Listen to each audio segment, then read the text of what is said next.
बिस्मिल्लाहिर्रहमानिर्रहीम। अस्सलाम वालेकुम व्यूवर्स, वेलकम टू किसान दोस्त। मौजूद व्यूवर्स, खालिद डेयरी फार्म पर मौजूद हूँ, जो बचपन से लेकर अभी तक डेयरी फार्मिंग कर रहे हैं। इनका बचपन से लेकर अभी तक का तजुर्बा आपके साथ शेयर करूँगा। आपसे करता हूँ रिक्वेस्ट, वीडियो के एंड तक ज़रूर देखिएगा, आपको फ़ायदा ज़रूर होगा। और इनकी नेक्स्ट वीडियो बफलो की सेल के हवाले से होगी। जो लोग बफलो ख़रीदना चाहते हैं नेक्स्ट वीडियो ज़रूर देखें, और बफलो पसंद आने पर आप इनसे बफलो ख़रीद सकते हैं। तो अभी इनका तजुर्बा आपके साथ शेयर करेंगे, तो चलें इनसे करते हैं बात। वालेकुम। वालेकुम सलाम जी। सर कैसे हैं आप? खैरियत से हैं जी, बिल्कुल खैरियत से। सर आपका नाम? मोहम्मद खालिद जी। खालिद साहब किस इलाके से हैं आप? अंजलि मतापुर से जी। अंजलि से। अच्छा सर बताइएगा कि बफलो फार्मिंग कितने सालों से कर रहे हैं? 20-25 साल से जी। 20-25 सालों का तजुर्बा कैसा रहा? बिल्कुल ठीक रहा जी। खुश रहे, नाकाम रहे या कामयाब रहे? कामयाब माशाल्लाह। इंशाल्लाह कामयाब। बताइए आपके पास टोटल कितने जानवर हैं? 20-25 जानवरों की नस्लें कौन कौन सी हैं? साहिवाल, काड़ा ते फ्रीजन गायें। साहिवाल, ओकाड़ा और गाय जो हैं वो क्रॉस फ्रीजियन में हैं। हाँ जी। अच्छा खालिद साहब बताइएगा, जब 25 साल पहले आगाज़ किया था कितने जानवरों से किया था? 1-2 से किया। 1-2 से किया था। हाँ जी। आज अल्हम्दुलिल्लाह छोटे बड़े 30 जानवर हैं। हाँ जी। क्या मज़ीद बढ़ाएंगे या ठीक है इतनी? ठीक है, ये बढ़ जाते अल्लाह की मेहरबानी बढ़ावांगे। चलें। अच्छा सर ये भी बता दीजिएगा कि 25 सालों में आपको किन किन मसाइल का सामना करना पड़ा? विच मुश्किल भी आ जाती है जी जी विच सर, बेहतरी भी हो जाती है। Very good. अच्छा सर मुश्किलात मतलब कौन कौन सी, बीमारी के हवाले से या महंगाई के हवाले से थोड़ा सा बताइएगा, ताकि जो लोग फार्मिंग करना चाहते हैं उनको समझ आए कि इतना भी आसान काम नहीं है, इसमें मुश्किलात का सामना करना पड़ता है। कौन कौन सी मुश्किलात? नहीं बीमारी दी कोई नहीं, इंशाल्लाह वो थोड़ा बहुत जानने हैं ते बाकी जिहड़ा महंगाई की वजह नाल ही आ जाता। गर्मी का मौसम होए या सर्दी का होए, फिर मुश्किल तो हो जाती है। Very good. अच्छा खालिद साहब महंगाई ने कितना परेशान किया आपको? बहुत ज़्यादा किया जी। अच्छा क्या महंगाई में भी बफलो फार्मिंग प्रॉफिटेबल है? जी माशाल्लाह। अच्छा आपने कहा सर्दी गर्मी का नाम लिया, सर्दी गर्मी में किन मसाइल का सामना करना पड़ता है? सर्दियों में ठंड का ही, गर्मियों में गर्मी का मसाल का सामना करना। अच्छा गर्मी का तोड़ कैसे करते हैं और सर्दी का तोड़ कैसे करते हैं? सर्दी का गर्म चीज़ें पानी पैंदियां ने जी, ते गर्मियों में ठंडा। अच्छा गर्म चीज़ों में बता दीजिएगा, और गर्मियों में जो ठंडी चीज़ें डालते हैं उनकी थोड़ी सी डिटेल बता दीजिएगा। ठंडी चीज़ें सरों की खाल। सरों की खाल ये गर्मी में डालते हैं? हाँ जी ठीक है। गर्मियों च गर्म वंडा जो गोली वंडा, गर्म वंडा जिसे गोली वंडा कहते हैं। ठीक। अच्छा सर बताइएगा कि आपके 25 साल तजर्बे में भैंसों की कौन कौन सी बीमारियां सामने आई हैं? बीमारियां इंशाल्लाह कोई नहीं एडियां आई हैं।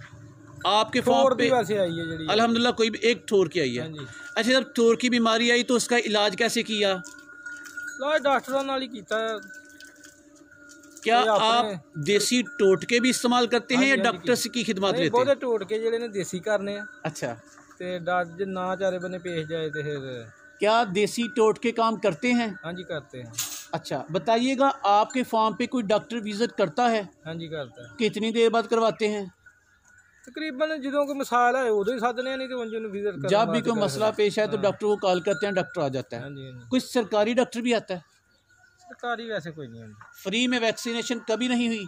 नहीं कोई नहीं है जी। अच्छा इनको क्या हिफाजती टीके आप लगवाते हैं? लगाते हैं जी।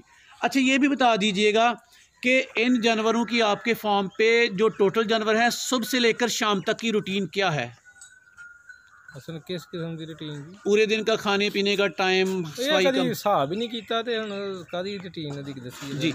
रूटीन में आता है कि सुबह आप कितनी दफ़ा कितनी बजे इनकी वो चवाई करते हैं, फिर चारा डालते हैं, फिर इनको सफाई करते हैं, फिर वंडा चारा, ये रूटीन होती है इसकी। अच्छा अच्छा। तो अच्छा चलें बताएं कि इनको आप इसी जगह पे रखते हैं या कोई कंफर्ट जोन कोई और जगह भी है? नहीं इसी जगह पर रखते हैं। पूरा दिन इसी जगह पे रहते हैं? इसी जगह इधर। आप चूंकि एक देहात से ताल्लुक़ रखते हैं हाँ तो क्या इनकी चराई करते हैं? नहीं चराई नहीं करते। कितने मुलाजमीन रखे हैं? आप ही वैसे खुद ही काम करने हैं। खुद ही मेहनत में अजमत है। अच्छा खुद तो फिर फैमिली जो मेंबर्स हैं वो इन्वॉल्व होंगे। कितने लोग हैं आपके साथ? 3-4 जने। 3-4 मिलके से चलाते हैं। ठीक। अच्छा सफाई सुथराई का अमल दिन में कितनी मरतबा करते हैं? 2 दफ़ा। सुना है कि सर्दियों में बफलों को नहलाने से बफलो दूध कम कर देती हैं, आपका 25 साल तजर्बा क्या कहता है? वैसे बहुत ही सर्दी हुई है तो हो सकती है ना जी, कि जो सर्दी नहीं ना हो कोई टेंशन नहीं ना कि कहना, फिर कोई इशू नहीं। हाँ जी। अच्छा सर, खुराक में क्या क्या डालते हैं? खुराक में वैसे खाल ते गोली बंडा। हाँ जी। और इसके अलावा पूरे साल के लिए तूरी कितनी स्टोर कर लेते हैं? 20 किले। 20 किले काफ़ी है, साल गुजर जाता है। सर कभी साइलेज डाला है जानवरों को? साइलेज जी नहीं, वो नहीं डाले जी। बेशुमार हमारे पंजाब के फार्मर्स को साइलेज की अफादियत का नहीं पता, रवायती तौर पे जानवरों को पाला जा रहा है। ठीक सर, इनके लिए सब्ज़ चारा कितना उगा लेते हैं? 4-5 किलो। 4-5 एकड़ काफ़ी है या कम है? नहीं, काफ़ी नहीं, काफ़ी है। ठीक। अच्छा, इसके अलावा जो आपको अगर ये पूछा जाए कि आपके तजर्बे में भैंसों की बेहतरीन खुराक क्या है तो क्या कहेंगे? जैसे इनका दूध बढ़े। सब चारा ही सही ते बेहतरीन जी, नाल जेड़ा कमांड शंड बंदा पाए जी। आप माशाल्लाह बहुत तजर्बाकार हैं, 25 साल तजर्बा, बहुत ज़्यादा तजर्बा है। कभी हिसाब निकाला है कि एक बफलो पे या सारी बफलो पे रोज़ाना का आपका कितना खर्चा आ जाता है? नहीं, असल च घर का खर्चा होंदा, ओदा खर्चा बंदा की वंडे का ही खर्चा होंदा जी। वनडे का तकरीबन 250-300 तक आएगा एक भैंस पे, और तकरीबन 2000 ला लो सब पे। अच्छा, एक भैंस को जो वंडा डालते हैं किस मिकदार में डालते हैं? 2-2.5 किलो की मकदार में। 2-2.5। अच्छा, दूध के हिसाब से डालते हैं या वैसे ही डाल देते हैं? वैसे ही डालने हैं। अच्छा, तो कहने घट वध देना तो खाना तो नहीं आई है, खाना तो आई है। अच्छा, जो जानवर दूध देते हैं वंडा उन्हीं को डालते हैं, सबको डालते हैं? दूसरे जो नहीं दूध देंगे उन्होंने घट दे, हमें छटा छुटा ही मारी दे। हाँ। अच्छा, जो छोटे जा हैं, कट्टे कटरियाँ हैं, इनका क्या करते हैं? बाज़ फार्मर हमारे इनको सेल कर देते हैं, आप क्या करते हैं? दिहारे दे देने हैं, किसी आदत है। Very good. अच्छा, दिहारे के असूल ज़वाबत क्या हैं, ये कैसे किया जाता है? 2 दईए तो एक साड़ी ते एक उन्हां दी। 2 दईए तो एक उन्हां दी ते एक तुहाडी, मतलब 50-50 हो जाता है। 50-50। और दिहारे पे आप कितने टाइम के लिए देते हैं? जिस टाइम उन्हें पूरे जो बनते होना, मतलब उसकी तैयारी के अमल तक वो दिहारे रहती है। अच्छा, खुदा ना खास्ता अगर दिहारे पर कभी जानवर नुकसान हो जाए तो फिर उसका क्या करते हैं? कोई नहीं है, नुकसान नहीं हो जाए तो रब नहीं हो जाना ना। जी बिल्कुल, डेफिनेटली किसी भी कारोबार में अरूज या जवाल या नुकसान या नफ़ा तो होता रहता है। ठीक है। अच्छा, ये भी बता दीजिएगा कि आज आपके पास दूध देने वाले जानवर कितने हैं? दूध देने वाले कोई होने 9-10। 9-10 जानवरों से रोज़ाना का कितने लीटर दूध हासिल कर लेते हैं? कोई 85 किलो कर ले। 85 किलो। आपके इलाके में दूध का रेट क्या चल रहा है? 85 रुपये किलो चल रहा है। कोई बफलो आपके फार्म पे मैक्सिमम कितना दूध देती है आज तक? जिससे 16-17 किलो रिकॉर्ड कितना बनाया? 16-17। और जो गाय आपने क्रॉस फ्रीजिंग रखी हैं, ये कितना दूध देती हैं? ये 25-30 किलो। गाय को बेहतर कहेंगे या भैंस को बेहतर कहेंगे? गाय उस हिसाब नाल भी ठीक है जो दूध की एवरेज बात दे जी। अच्छा, आप गाय और बफलो का दूध मिक्स सेल करते हैं? मिक्स। अच्छा, गाय पर ज़्यादा खर्चा आता है एक दिन का या बफलो पे ज़्यादा खर्चा आता है? गाय पे ज़्यादा आता है, गाय चारा ज़्यादा खाती है। अच्छा, ब्रीडिंग का अमल, ब्रीडर इनका हमें कोई नज़र नहीं आ रहा, तो इनको जब हीटअप में आती हैं तो इनका हल क्या करते हैं? हल की करना है जी, टीका लगवा देता जाए। टीका लगवाते हैं। हाँ जी। और टीके के अमल पे मुतमिन आप? ठीक।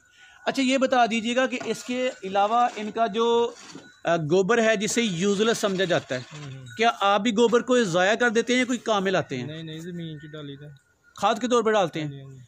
क्या कहेंगे कि गोबर का ज़मीन पर असर कितने % रहता है? बाद लोग कहते हैं नहीं, इससे पैदावार नहीं मिलती, बाद लोग कहते हैं बड़ी पैदावार मिलती है। तकरीबन 100% मिलती है। 100 में से 100 नंबर देंगे? हाँ जी। ठीक है, तो गोबर आप खाद के तौर पर इस्तेमाल करते हैं। अच्छा, ये भी बता दीजिएगा कि आपके फार्म पे किसी बफलों ने मैक्सिमम कितने मंथ दूध दिया? बाज़ कहते हैं ना 4-5 मंथ देती हैं, बाज़ 10 मंथ देती हैं, क्या कहेंगे? एक भैंस ने जी 20 किलो दूध देता है। 20 किलो दिया, लेकिन वो कितने मंथ तक देती रहती है? अच्छा, महीने तक जी, तकरीबन 8-9-10 महीने तक। 8-9 मंथ देती है। ठीक है, 8-9 मंथ देने के बाद जब ये कह लें प्रेग्नेंट होती है, खंगड़ होती है, और बेशुमार जानवर जब आपके डेयरी फार्म पे दूध छोड़ दिया देना, फिर आपका डेयरी का नुकसान में नहीं जाता? नहीं, नुकसान का फिर ਉਹਦਾ फायदा भी तो हो जाता है। 10 दिन नुकसान हो फायदे भी आ जाते हैं। क्या आप जानवर सेल भी करते हैं? करते हैं जी। जानवरों की सेल के हवाले से इसके बाद पार्ट 2 इंशाल्लाह आ रहा है, तो वो वीडियो देखने के लिए जल्दी से चैनल को सब्सक्राइब करें, बेल आइकन को प्रेस ज़रूर कर दीजिए। अच्छा खालिद साहब, एंड पे मशवरा दें, बेशुमार पाकिस्तानी दुनिया के लोग आपको देख रहे हैं और भैंसों की फार्मिंग करना चाहते हैं, आप उनको क्या मशवरा देना पसंद करेंगे? मशवरा उन्होंने ठीक बेहतर ही देंगे जी दें मशवरा। कोई भैंसा ठीक ने दुध शुद्ध वास्ते मेहनत करिए तो मेहनत का फल भी रब देंदा। इस कारोबार में कोई रिस्क तो नहीं? नहीं रिस्क तो है, मेहनत करिए तो रिस्क कोई नहीं, और रिस्क रहता है। रिस्क वो किस सूरत में, बीमारी की सूरत में कह रहे हैं आप? नहीं जिस टाइम करना ही कुछ नहीं है, अपने हाथ नाल देना जो फिर नफा का ऐसा ही है। अच्छा, जो लोग जिनकी ज़मीन नहीं है, क्या उनको भी बफलो फार्मिंग करनी चाहिए या नहीं करनी चाहिए? वैसे उन्होंने जरा खर्चे का दबाव, खर्चा बढ़ जाएगा, लेकिन करते हैं लोग। हाँ जी करते हैं। खालिद साहब, आपने इंतहाई मासूमियत के साथ अपने तजर्बे के मुताबिक बड़ी मुफीद इंफॉर्मेशन हमारे साथ शेयर की है। जज़ाकुमुल्लाह खैरा, आपका बहुत बहुत शुक्रिया।